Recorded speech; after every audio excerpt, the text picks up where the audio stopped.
अस्सलाम वालेकुम, मैं हूं ज़ुबैर वान। नाज़रीन, मेरी आज की वीडियो है शकीला बीबी की और इनकी बेटी रुकैया की। इनके साथ क्या क्या हुआ, इनको इनके खामन ने क्यों छोड़ा, अब ये किन हालात से गुज़र रही हैं, तो आइए इनसे जानते हैं क्या क्या हुआ है आपके साथ। जी अस्सलाम वालेकुम। जी मेरे मियाँ ने नशा करता था, दूसरी औरत की वजह से जी छोड़ दिया मुझे और मेरी बेटियों को। कहता था घर से कमा के लाओ, जहाँ भी जाओ, फैक्ट्री में जाओ, कोठी में काम करो या मांग के लेके आओ, मैं तुम्हारा ख़र्चा नहीं उठा सकता। जहाँ भी जाओ कमाई करके खुद अपना ख़र्चा उठाओ और ख़ुद कमाओ और ख़ुद खाओ। जब भी आता था नशा करते मारता था मुझे भी, मेरी बेटियों को भी बहुत ज़्यादा मारता था। इतना ज़्यादा मेरी बेटियाँ बेहोश हो जाती थी, अगर मैं चढ़ाती तो मुझे भी मारता था जी। बहुत बुरा इंसान था मेरा मियाँ जी।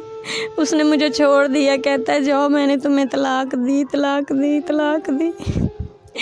मैं क्या करती, कहाँ जाती, किसको सुनाती। एक घर था वो भी बेच के उसने खा लिया है जी, दूसरी औरत को खिला दिया है। अब पता नहीं कहाँ रहता है कहाँ नहीं। 5-6 साल हो गए जी हमें छोड़ दिया है जी उसने, हमारे पास नहीं रहता, ना ही हमें पता है किधर है किधर नहीं है जी। काम क्या करता था आपका खामन? बस जी जो भी मिल जाए कर लेता था, अय्याश था, कोई काम ढंग से नहीं करता था जी। मुझे अब ये बताएं कि आपकी शादी अपनों में हुई थी या गैरों में हुई थी? जी दूर के रिश्तेदार थे जी मेरी माँ के। तो पहले आपको नहीं पता था कि ये नशा करता है या फिर ये अयाश टाइप का बंदा है? जी नहीं जी, मुझे नहीं पता था, ना ही मेरी अम्मी को पता था जी। अगर पता होता तो शायद मेरी माँ ना रिश्ता देती, ना करती। अभी मेरी इतनी उम्र भी नहीं है और उसने 2 बेटियों के साथ मुझे छोड़ दिया जी। अभी आपके बच्चे कितने हैं? 2 बेटियाँ हैं जी, एक 16-17 साल की है, एक 11 साल की है जी। 2 बेटी हैं मेरी। साथ में भाई है मेरा, मजदूर है जी, पोलियो का मरीज़ मेरे साथ रहता है जी। तो अभी फिर कौन आपका सहारा है, कौन आपको कमा के ला के देता है? जी मैं ख़ुद काम पे जाती हूँ और छोटी बेटी को काम पे लगवाया हुआ है जी। तो बहुत मुश्किल से गुजारा होता था, एक टाइम मिलता था एक टाइम नहीं, ऊपर से घर का किराया भी देना होता। ये बताएं कि जो दूसरी औरत थी वो आपके जाने वाली थी या वो भी बाहर की थी? जी वो बाहर की थी जी, हमारे जानने वाली नहीं थी जी। पता नहीं कहाँ की थी, कहाँ मुझे नहीं पता जी। तो आपके खामंद के साथ उसके कैसे ताल्लुकात बने? ये तो उसको ही पता है जी, बताया उसने कभी नहीं था। कहता था बाहर की है लेकिन तुमसे ज़्यादा अच्छी है, तुमसे ज़्यादा खूबसूरत है, तुमसे ज़्यादा लंबी है, इसलिए बहुत ज़्यादा उसकी तारीफ़ें करता था, बहुत ज़्यादा। कहता था जो कुछ भी है वही है, तुम और तुम्हारी बेटियाँ मेरे लिए कुछ नहीं हो। मैंने छोड़ भी दिया तो मुझे खुशी होगी, मुझे गम नहीं होगा। तो मैंने कहा बेटियों को देख लो, चलो मेरी तो कोई बात नहीं, मैं तो रो धो के ज़िंदगी गुजार लूँगी, लेकिन अपनी 2 बेटियों को देख लो।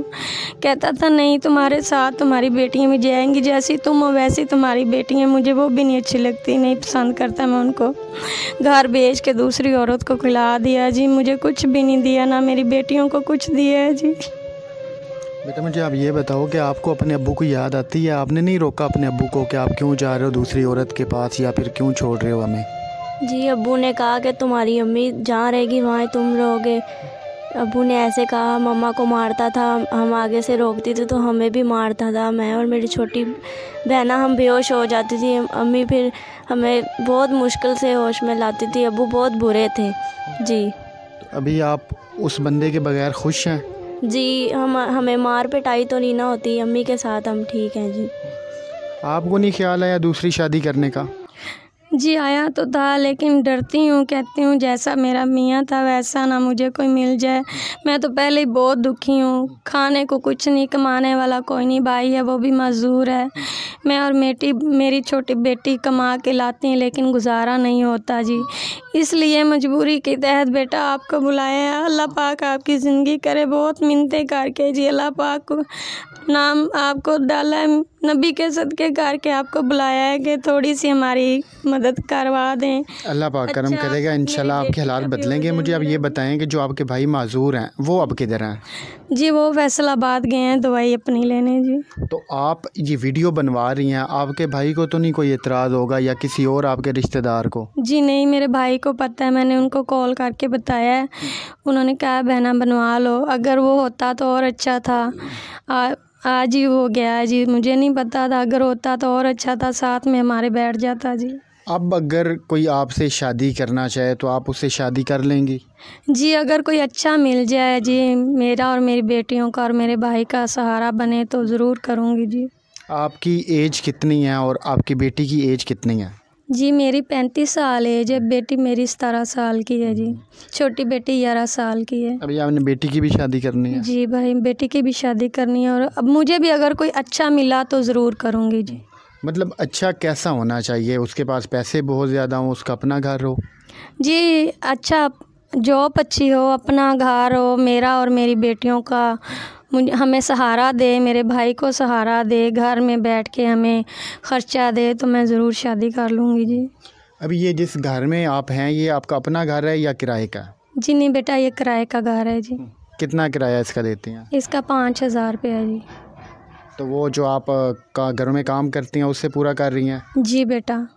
चलें जी, ये थी शकीला की और इनकी बेटी रुकैया की सारी कहानी। इन्होंने हमें अपने घर में बुलाया था कि आप हमारी आवाज़ को भी अपने नाज़रीन तक पहुंचाएं।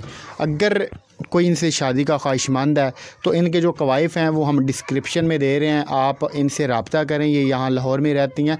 अपनी मर्ज़ी से आप लोग अपनी तहकीक करें, जब आपको इत्मीनान हो तो आप अपनी आखिरत संवारने के लिए इनके लिए जो कुछ अपनी मर्ज़ी से करना चाहते हैं बिल्कुल कीजिएगा।